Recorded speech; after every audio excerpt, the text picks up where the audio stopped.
Alright, welcome to another episode of the weekly installment of what is basically still a glorified news report, but I want to play the numbers game right now.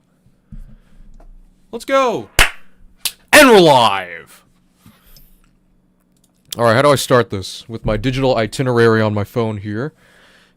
It says, choose the hottest, most polarizing articles, maybe most relevant to, of the big three, Pew, NPR, BBC. I did that. Let's read it. Okay. Change that to live chat. Okay, let's read it. I'm only gonna read the first page. I skimmed through. There are 4 pages here. I'm gonna skim through them. This article is titled, What Web Browsing Data Tells Us About How AI Appears Online. An analysis of 1 month of browsing data, or, you know what, that's the synopsis, whatever. What web browsing data tells us about how AI appears online. As artificial intelligence advances rapidly and becomes increasingly commonplace in online spaces, the American public has shown at a clear wariness about its potential impact on individuals and society.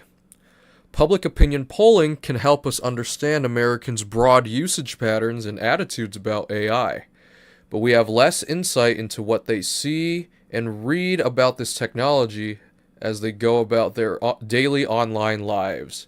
To help shed light on this, we examined roughly 2.5 million web page visits to 1.1 million unique URLs from a group of 900 US adults who agreed to share their March 2025 browsing data.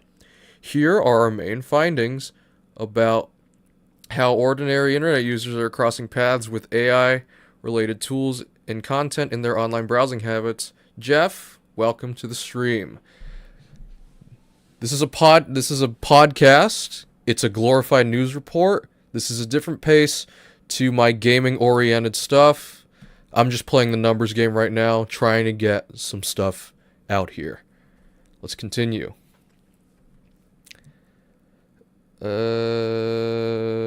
Most respondents encountered at least some AI-related content during the month, although most references were not especially prominent or in-depth.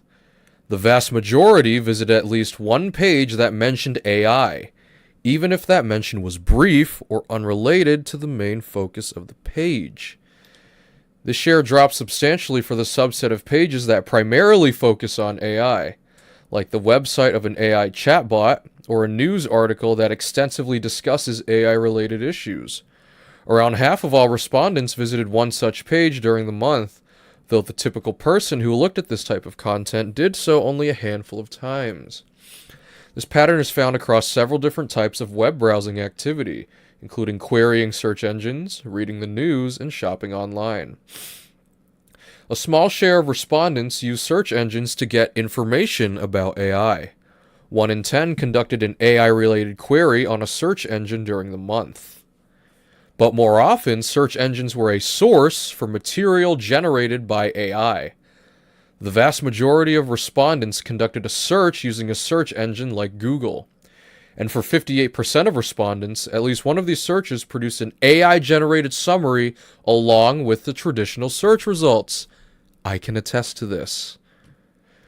The footnote says, due to technical limitations in identifying the presence of AI-generated summaries on other search engines, findings for AI summaries include only searches on Google.com. So that excludes what? Search engines like Bing? Whatever the Microsoft search engine... Is that the... I don't even know. I just use Google. Bing comes to mind. DuckDuckGo. Some 13% of respondents visit a website for an AI tool like chatbot, image generator, or other generative AI tool. To the extent that respondents visit news pages mentioning AI, such pages don't typically discuss the technology at length. Around half of all respondents visited at least one page from a news outlet that contained an AI-related term. But most of these articles only mentioned AI in passing. For example, a brief reference to an AI company in a story about the stock market or an AI-related term in a sidebar to the main article. A far smaller share of respondents visited a news article in which AI was discussed in depth or was the primary focus of the story.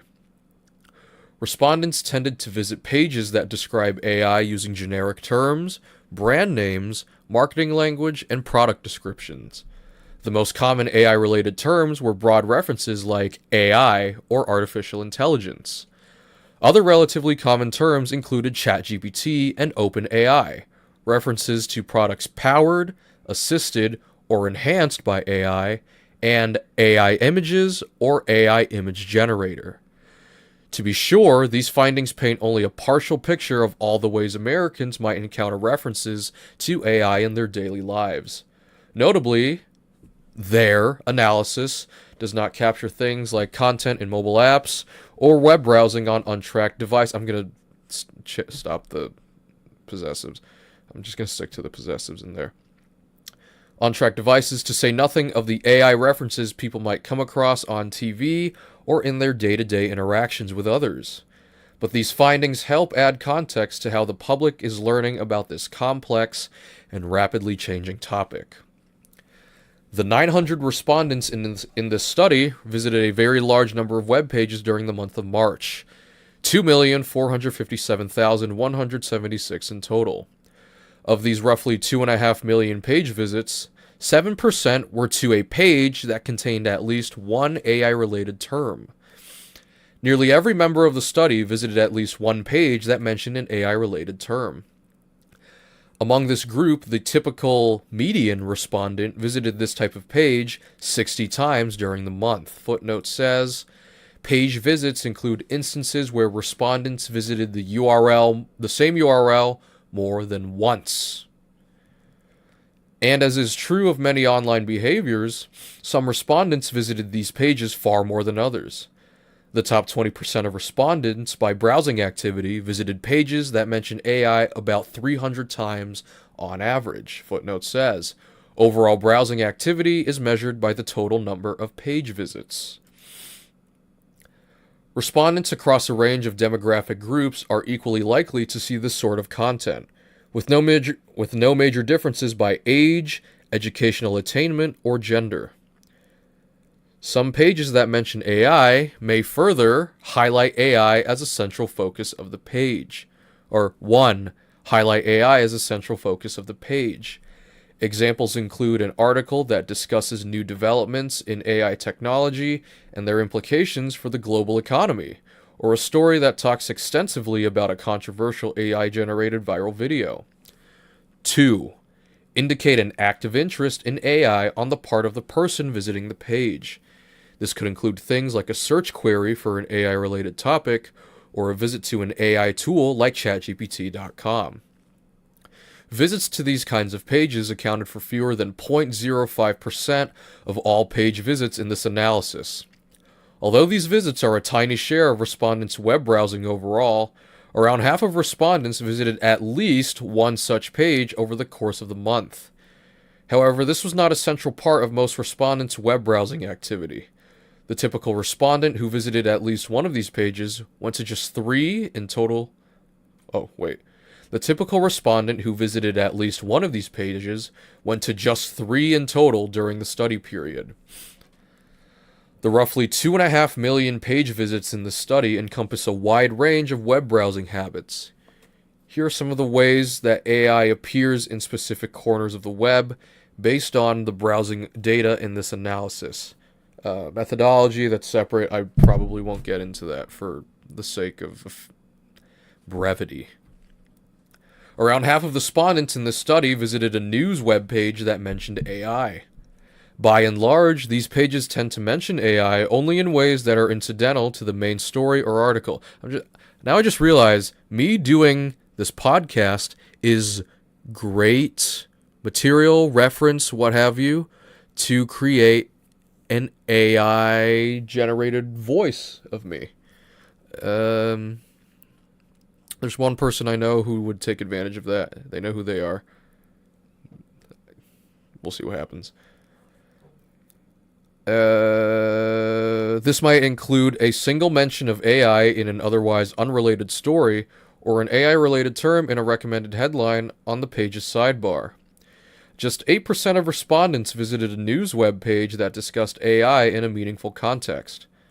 Some examples actually visited by study participants include an article about the US stock market that discusses how graphics processing units, GPUs, made by the hardware company Nvidia are used in modern AI applications. An article about Hollywood celebrities petitioning Donald Trump on potential AI copyright regulations. A story about a man who filed a complaint because an AI chatbot falsely indicated he had committed a serious crime.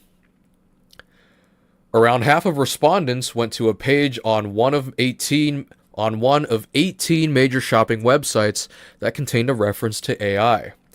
These references were often mentions of AI-powered product features or AI-generated summaries of customer reviews. Amazon.com, a domain visited by 63% of respondents in March, accounts for a large portion of pages in the latter category. One of the most visited sites in the world, Amazon has AI-generated summaries of customer reviews for many products. A great deal of content on social media today is algorithmically curated or requires a login to access it. As such, much of the social media content viewed by respondents was inaccessible to our data collection methods. Even so, 3/4 of all respondents visited a social media page with an AI reference. Many of these visits were to pages on Facebook.com that, during the study period, contained a link to the company's Meta AI tool in the sidebar. Around 6 in 10 respondents conducted at least one search engine query that produced an AI-generated summary of results. Footnote says, due to technical limitations in identifying the presence of AI-generated summaries on other search engines, findings for AI summaries include only searches on Google.com. Okay.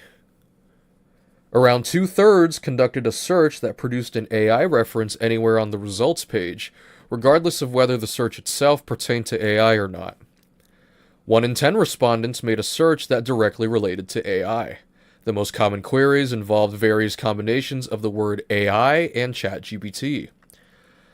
Some 13% of respondents, and 20% of those ages 18 to 29, visited the website of an AI chatbot at least once during the month of March. This category includes tools like OpenAI's ChatGPT, Google Gemini, and Perplexity AI. This is the first time in recent memory in which I've seen Perplexity AI. I don't know what that is. In an August 2024 Pew Research Center survey, 1/3 of U.S. adults reported having ever used an AI chatbot. Interesting. A third. That means the majority haven't, according to the survey? 2/3, 66%, whatever. The largest shares of respondents in this study visited pages that mentioned AI, using generic descriptors like AI or artificial intelligence, as well as marketing phrases like AI-powered, AI-enhanced, or AI-assisted. And around 1 in 5 visited a page that mentioned ChatGPT specifically. At the page level, the distinct pages in this collection with any mention of AI included an average of 2 unique terms and 3 total terms from our list.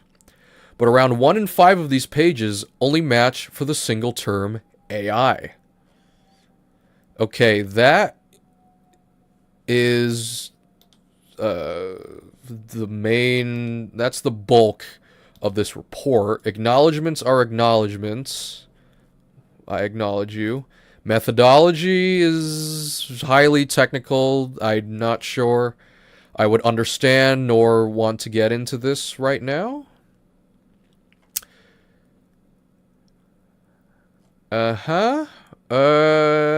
This is outside my area of expertise. Appendix. I've heard of an appendix. Okay, keywords used in the study. Well, that's the Pew Research Center. We're gonna go back here just so I can switch articles. The article I've picked out from NPR is titled, The White House is deporting people to countries they're not from. Why? Oh, man. I'm going to use the magic of Google Translate to pronounce that.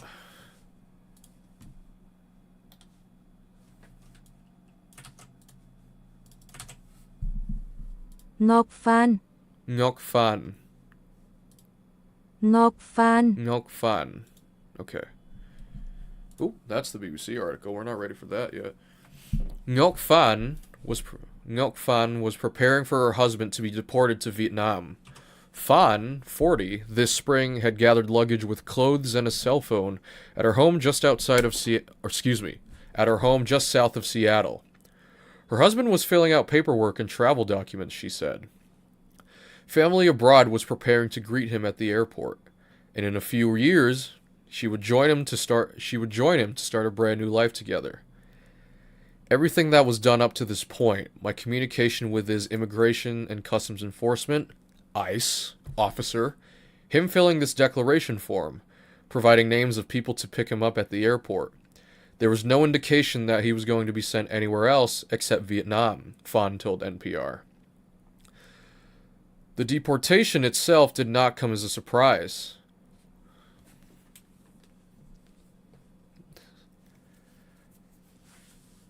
Oh, well. Her husband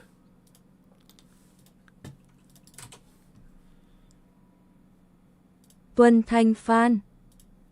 Tuấn Thành Phần. Tuấn Thành Phần. Tuấn Tuấn Thành Phần. Tuấn Thành Tuấn Thành Phần. Thành Tuấn Thành Phần. Thành Phan. Tuấn Thành Phần. We'll try it. Tuấn Thành Phần. Tuấn Thành Phan. Sorry. Had been serving about a 25-year prison sentence for first-degree murder and second-degree assault in 2000 after firing a gun that struck a bystander during what was labeled a gang-related dispute. He was a green card holder whose lawful permanent residency was revoked during his sentence in 2009, his wife said. He never walked free. ICE officers picked up from the Coyote Ridge Correction Center in Connell, Washington, on March 3rd, picked him up. On March 3rd, his release date, and immediately put him into deportation proceedings. We've accepted it, we've planned for it, and we were looking forward to it, Ngọc Phan said. And then in the middle of the night, they picked him up and sent him to South Sudan. Phan's husband was one of several men who were first told that they would be sent to South Africa instead of their home countries, which also included Mexico, Burma, Cuba, and Laos. Then they were told instead their destination would be South Sudan, a politically unstable country in Africa and one of the poorest in the world. The administration argues that the men's home countries won't take them, and people with criminal records shouldn't be allowed to stay in the U.S. I'm going to use my intuition on this one. As a career ICE officer, I've been Let's Google Translate that. You know what? For safety.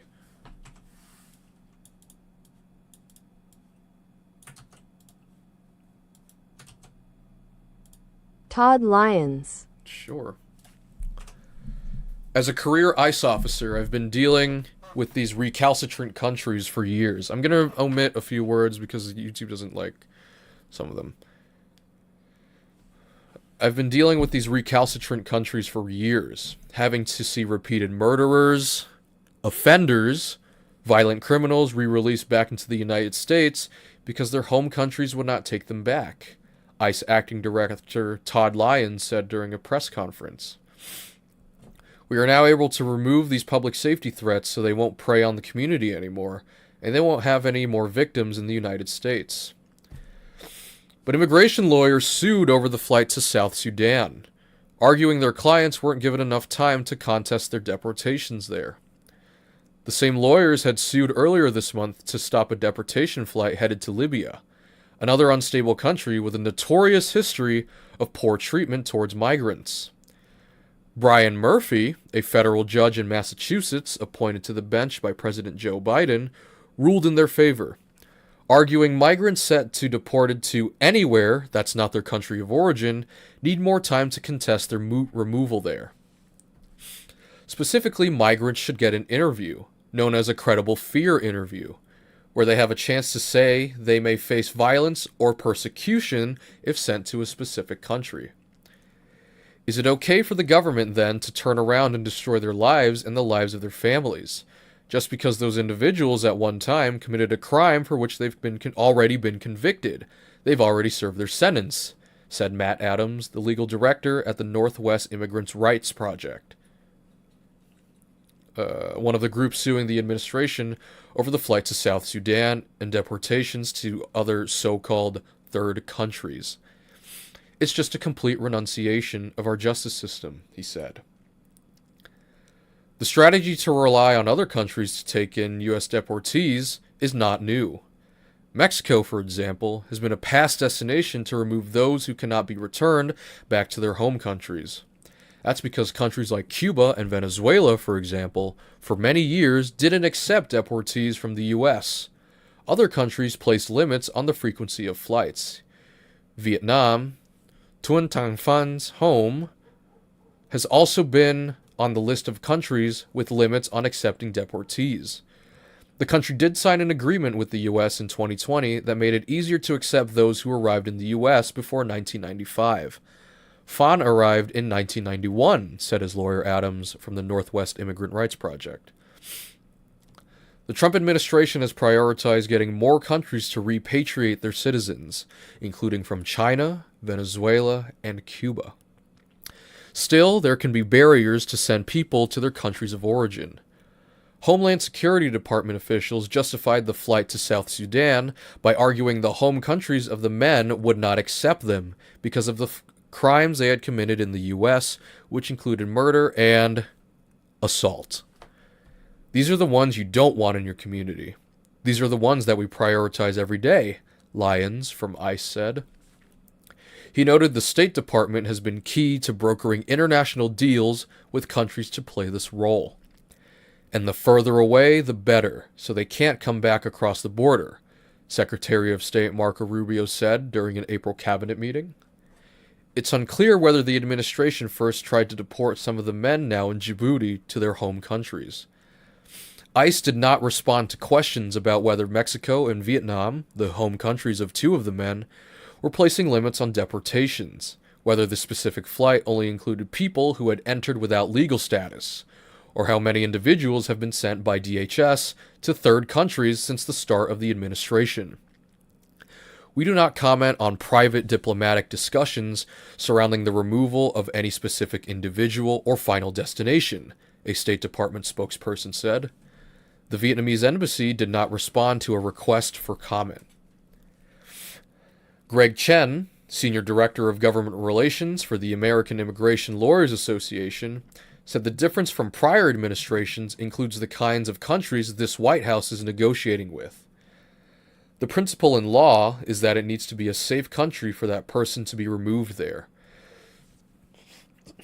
said Chen, whose nonpartisan organization represents immigration attorneys and law students. The Department of Homeland Security hasn't commented about conditions in South Sudan, but the State Department's travel advisory for it warns U.S. citizens not to travel there due to crime, kidnapping, and armed conflict. DHS policy requires any deportee to get notice of what country they're being sent to, and an opportunity for a prompt screening of any asserted fear of being tortured there.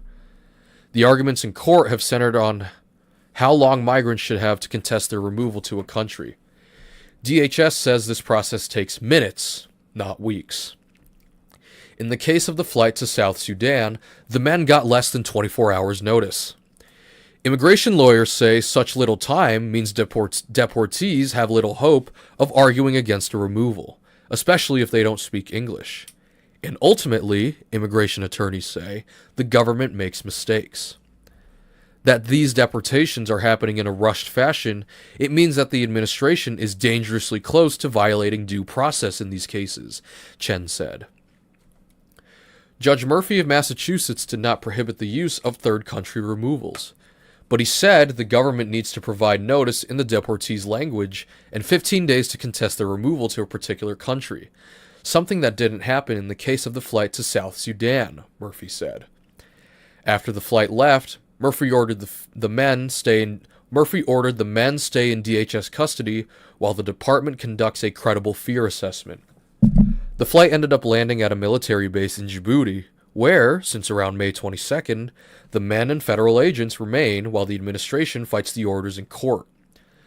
The Trump administration appealed Murphy's order to the Supreme Court, arguing that the judge was interfering with the executive branch's role to carry out immigration policy and conduct international deals. Having slammed on the brake while these aliens were literally mid-flight, thus forcing the government to detain them at a military base in Djibouti not designed or equipped to hold such criminals. The court then retroactively clarified its injunction to impose an additional set of intrusive, and I can count on my hands the number of times I've seen that word. Onerous. Onerous. The court then retroactively clarified its injunction to impose an additional set of intrusive and onerous procedures on DHS, John Sauer, the U.S. Solicitor General, said in the appeal. While certain aliens may benefit from stalling their removal, the nation does not. Worse, the injunction has harmed and will harm American foreign policy and national security, Sauer added. The Supreme Court gave the lawyers representing the men until June 4th, that is, at the time of this recording, in 3 days, that's a Wednesday, to respond to the appeal. The government will then get another chance to reply before the Supreme Court weighs in. Until then, the men and the immigration officials are left in Djibouti. Fawn says her husband used to call her from the detention center every morning. Now she has not heard from him since he was put on the plane. She is frustrated the administration is lumping him in with others who perhaps entered the country without legal status and committed multiple crimes. I'm angry about it, Fawn said. They want to call him a barbaric monster without really understanding the details of his case. He already did at 25 years. Let me read his crimes again. First-degree murder and second-degree assault. After firing a gun that struck a bystander during what was labeled a gang-related dispute. Okay.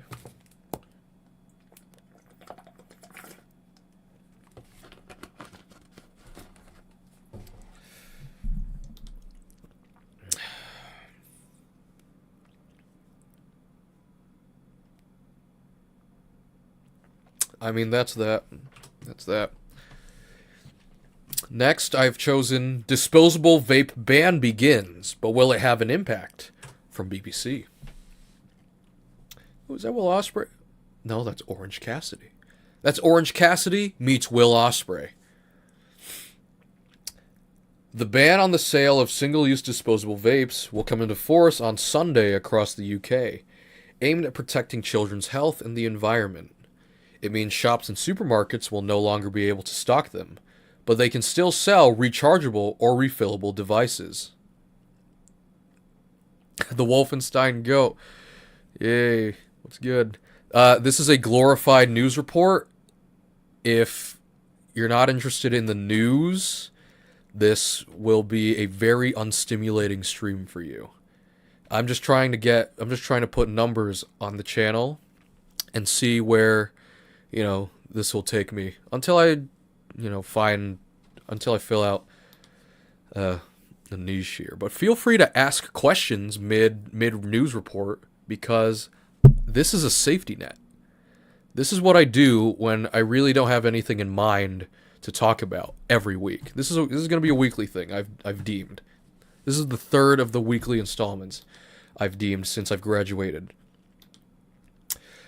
Disposable vapes have been cited as a key driver in the rise in youth vaping, while every week 5 million vapes are thrown away. I'm fantastic. I'm glad you love the news, feel free to rewind the stream if you want to learn about AI trends and some immigration in the U.S.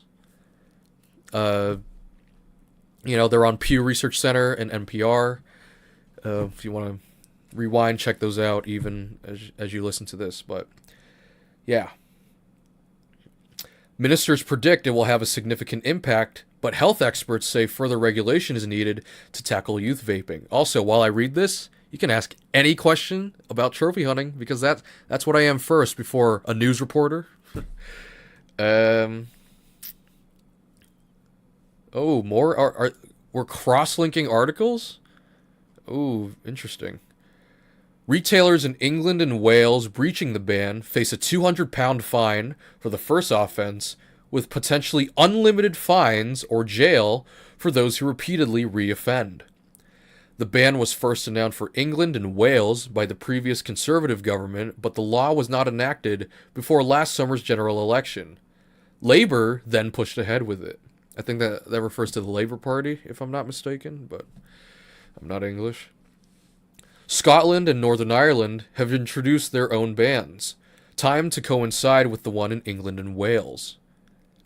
Vape use has risen rapidly over the last decade, with 9% of the British public now buying and using e-cigarettes. Latest figures suggest about 1 in 4 vapers use the disposable versions, although that proportion has fallen since the ban was announced. And while it is illegal to sell vapes to anyone under 18, disposable vapes, often sold in smaller, more colorful packaging than refillable ones, have been cited as an important factor in the rise of youth vaping. Currently, 1 in 7 18 to 24-year-olds vape but have never smoked.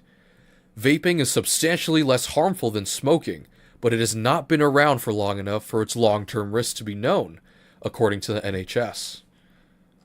We're gonna read these testimonies because this topic is a little more personal.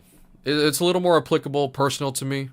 I have a sticky note on a shelf, stuck to the shelf here, that has a red sticky note, actually, has a big X on it, and written above it I wrote, "Remember why." That is just, yeah, I can't do this for the life of me. All right, let's see. Your views on the single-use vaping ban. When trying to give up, they're in every shop. This is from Aaron Lacey from the Isle of Man. Every time you fill up the car with petrol, they're behind the counter. Everywhere you go, they're there. If it's just vape shops, you have to go out of your way to get to them, and you're less likely to give in to the craving for them. I started regularly vaping as a way of coping with university exams. I know we're talking about news, but one question, do you still trophy hunting? Of course. Of course. I got my 116th platinum trophy 2 days ago. 2 days ago. Trophy hunting is what I do on unlisted streams. When I'm not reading the news, I'm a trophy hunter. Some of the first stuff I do is trophy hunting. Sometimes the first thing I do during the day is go on my computer and play Wuthering Waves, because it has a progressive, cross-platform platinum trophy. So I'll take advantage of that. Congrats, thank you very much. Trophy hunting is my pride and joy for the time being. Yeah, it was WWE 2K24. Also a professional wrestling fan. Go through cycles of trying to give up but struggle due to my addiction. I am a 70-year-old ex-smoker who smoked all my life and was diagnosed with COPD 15 years ago. Let me remind myself what COPD is. I forgot.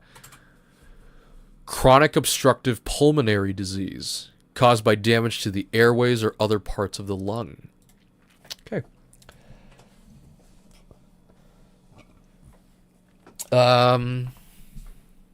COPD 15 years ago. I was breathless walking up the stairs and had to stop and catch my breath when talking to people or walking to the shops. Since taking up vaping and stopping smoking 15 years ago, all those problems have stopped and my health has improved immensely.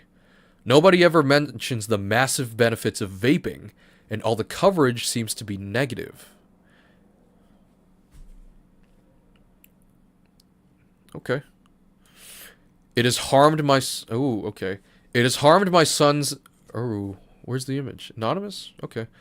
It has harmed my 15-year-old son's breathing in as little as 12 months. He has a terrible, persistent cough that I'd normally associate with someone who spent a lifetime smoking.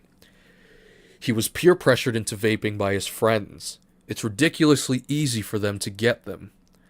They share them and get others to go into shops to buy them.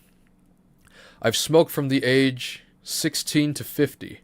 I still smoke. I've tried vapes. They dry your sinuses out and they're disgusting. Okay. BBC, this he considers this person's view. Peter is a retired consultant ophthalmologist. The vape ban is greatly needed. The highly colored packages are a blatant lure for children in every corner shop. The toxic chemicals cause respiratory problems and are antisocial. Interesting. They cause antisocial behavior, or is there another meaning to antisocial I'm not getting right now? The complex plastic, solvent, battery, and metal waste products are a terrible problem to recycle and litter our towns and countryside. Well done to the government for acting on this curse in society. I live on a country lane and enjoy a short walk of local litter picking around our immediate property area. That includes a pass by opposite our cottage that motorists stop at. My dog helps out, but I was alarmed at the amount of vapes he was finding, along with usual coffee cups and plastic pop bottles. Okay. Ted runs a vape shop and is worried that changes to how vapes are taxed will affect his business. 10 milliliters of vape liquid is currently £4.50. Is that what they say? £4.50 per bottle. The new tax would take this to £7, which does not include any increase from the producer. I was looking at the budget and saw the tax and thought it could potentially close me. There was no pre-warning on this. Smokers are used to an increase here or an increase there. It is not on the sudden level as vaping. Thank you, Todd. The environmental impact is considerable. Single-use vapes are difficult to recycle and typically end up in landfill where their batteries can leak harmful chemicals like battery acid, lithium, and mercury into the environment, the government said. Batteries thrown into household waste could also cause hundreds of fires in bin lorries and waste processing centers every year. The Department for DEFRA, that's cool.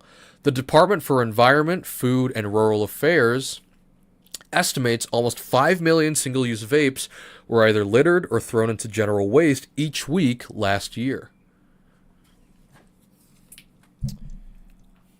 I mean, you have to. Mary...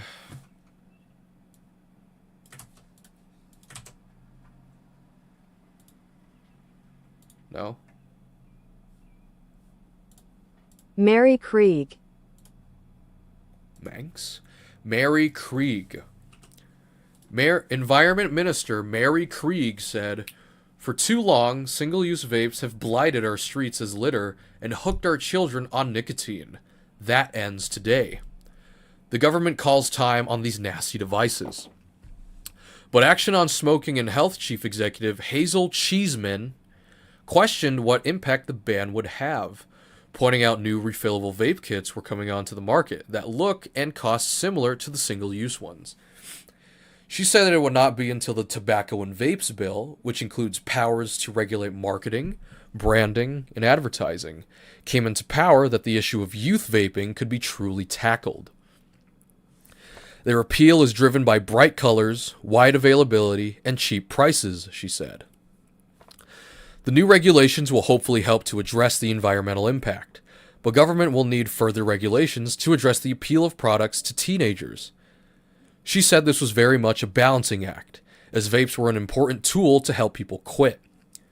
Vaping is very much less harmful than smoking and is the most popular aid to quitting in the UK, she added.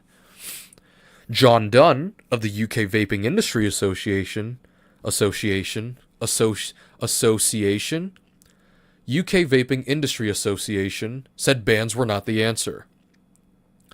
He said he was concerned that a black market in single-use vapes could develop, and some people may be tempted to return to smoking cigarettes. Disposables have played a huge role in reducing smoking levels amongst adults to record low levels. It's why we are seeing stockpiling in the lead up to the ban, he added. Scott Butler, executive director of Material Focus, an independent not-for-profit organization, said that he was still concerned that vapes are still difficult to recycle and reuse.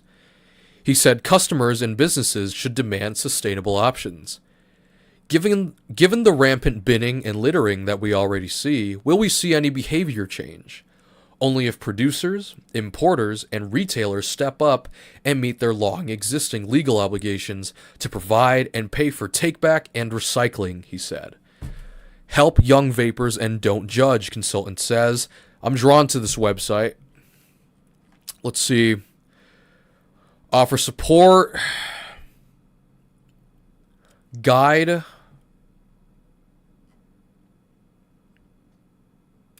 I wake up, then reach for my vape, then feel like I'm ready. Real young people vaping in the toilets. Shoot, man. They have cases for these things too?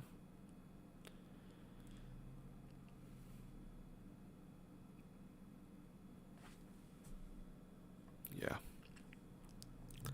A lack of support for young vapors. There are probably tens of thousands of children and young people who want to stop vaping, and we don't have the services to support them.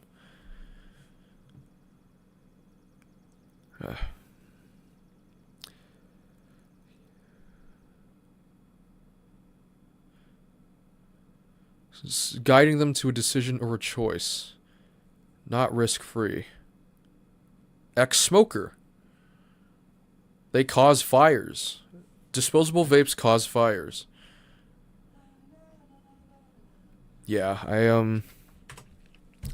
I'll read into that later, but I will never, and for the life of me, vape. Or hopefully I don't. Hopefully when I'm older, I'm not in the state of mind that compels me to do such a thing. Hopefully when I'm older, I'm not in a state of mind that compels me to drink, smoke, or do drugs. And this is part of it. Okay, that's one item crossed off the itinerary. We're 43 minutes in. Next I have for the itinerary, re-download TikTok and swipe 10 times. This is for content for a track concept. Yes, this is true. This is content for a track concept. It's the concept I'll draw it out later upon request, but I have re-downloaded TikTok, and I'm going to read the caption and, offer some commentary. So, we're going to swipe 10 times, eh? All right. This is the For You page. What are these? Updates to DM settings, yada yada, whatever. Okay, first time witnessing a soul train, so surreal. What does that mean? What is a soul train? Okay, that's one swipe. Next, For You page. Does this count? It's TikTok Live. What the flip is this?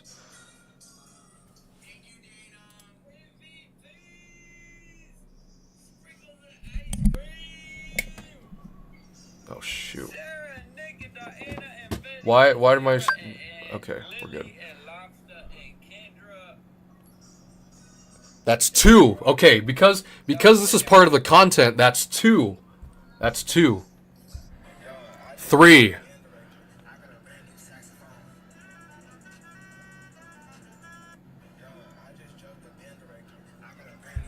4. Do ads count? Ads don't count. I'm only just trying to find the shocking stuff. Oh, shoot. What the flip?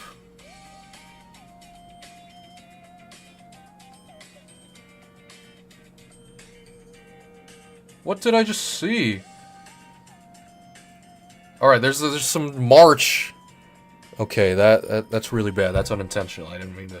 It's my friend. This is a For You page. My friend. What is this? Okay, prom. How many is this? 4? I lost count. 4. 5. Wait, what? This is just a repost of somebody I guess I followed when I quit.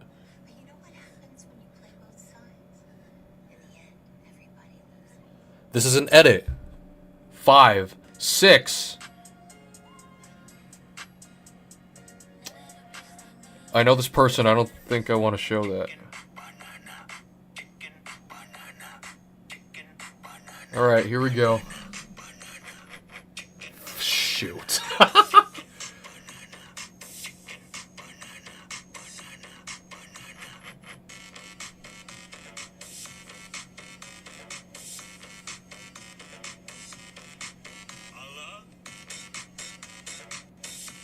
Okay, alright. 6, now 7. Excuse me? I think this is an edit. Told me to come here. No. Oh, bliss. Sweet, holy bliss. Trevor's senses were overwhelmed. His mind already conjuring insults. I think that's copyright, so that's 7? 8? House of Highlights. This is an NBA, or is this team? Oh no, this is. Never mind. 7. I already lost count. This is 8, I think. 9. Add.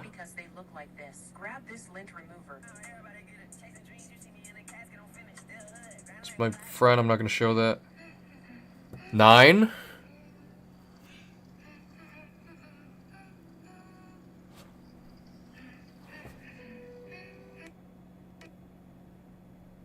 What the flip?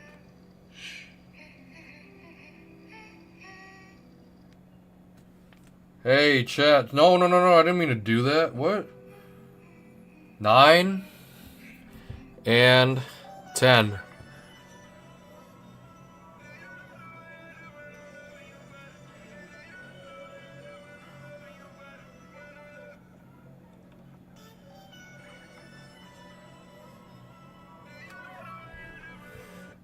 Okay, I don't know what that was, but that's the stuff I see. I'm really just being militant and general about this. I don't know. Okay, I did re-download TikTok and swiped 10 times. Also, did the prize picks hit? The prize picks did not hit. I will show why. So it was UFC on ESPN. Blanchfield versus Barber. I had let's check that out on ESPN. ESPN has the statistics. I think I had Klein with greater than... Well, my bet didn't hit. Klein produced fewer significant strikes than I bet. And the Blanchfield Barber fight was straight up canceled, so Prize Picks refunded my money. Let me...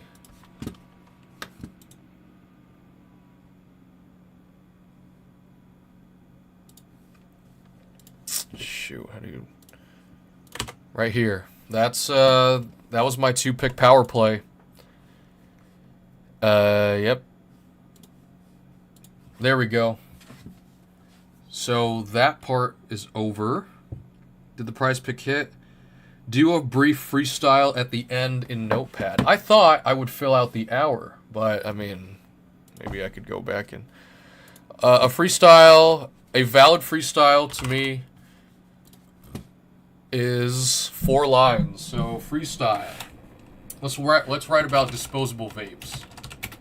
Disposable vapes banned in the UK. I won't ever take a hit from them.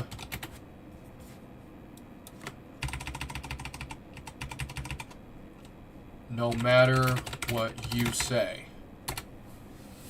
And then what else did we have? AI trends scare me. What can I rhyme with barely? AI trends scare me. The percentage of US adults who have ever used AI, apparently barely. That's a 4-line freestyle. Let me just save as.